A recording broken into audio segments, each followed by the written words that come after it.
Revelation 2123. From the 21st of October 1941. Powerless state in the afterlife. The unused time on earth can never be made up for in the beyond, even though an ascent upwards is also possible there. The process of change on earth takes place in a short time, whereas an indescribably long time is required in the beyond to place the soul into the degree of light which results in creation and shaping.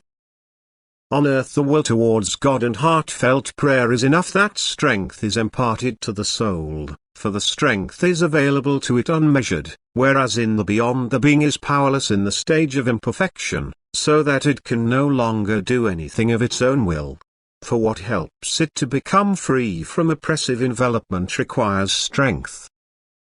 It does not possess this strength and therefore cannot change its state at will, but must first acquire the strength through its will. But the will is weak, precisely because the being is imperfect. In earthly life, on the other hand, the will towards God is sufficient that its strength is increased as soon as the human being believes in Jesus Christ and his act of salvation. For Jesus Christ acquired this increased willpower for people through his death on the cross.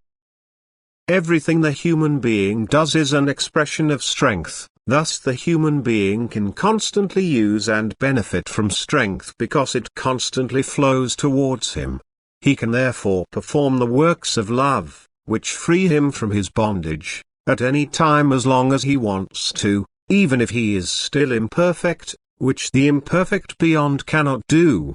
For even if it wants to help and give love, it can only do so when it receives love itself and thus can pass it on. And this love, which thus becomes strength, must first be given to it by willing beings. Either by people through prayer, which, however, is an act of the human being's free will and can certainly be desired by the beings in the beyond but not forced. Or by beings of light which are able to give love and can only distribute it when the being has the desire to help and be lovingly active on its part.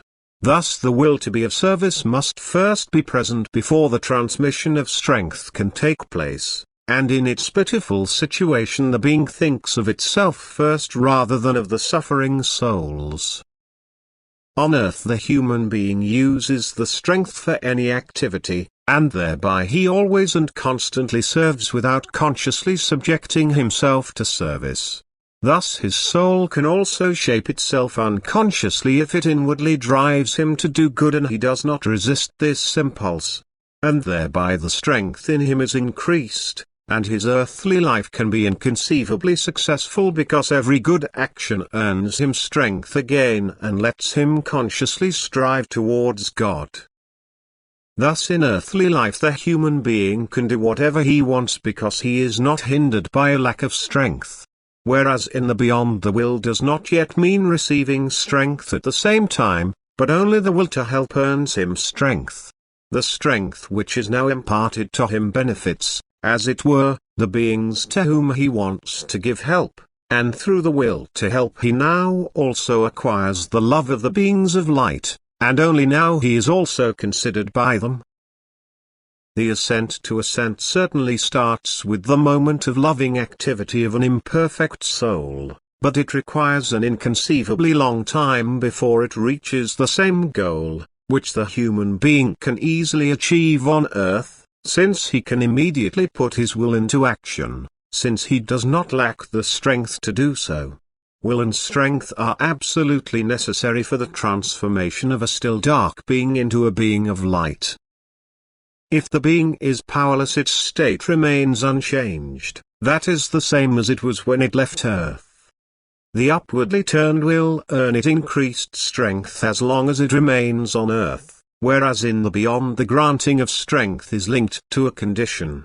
With the passing on of this strength to souls in need of help. Thus the being must desire the strength for other souls.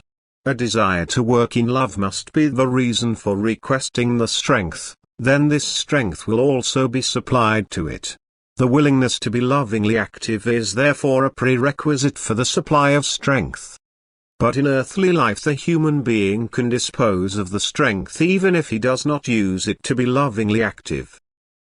And therefore the human being can achieve undreamt of spiritual progress on earth as soon as he uses the strength he is entitled to according to divine will.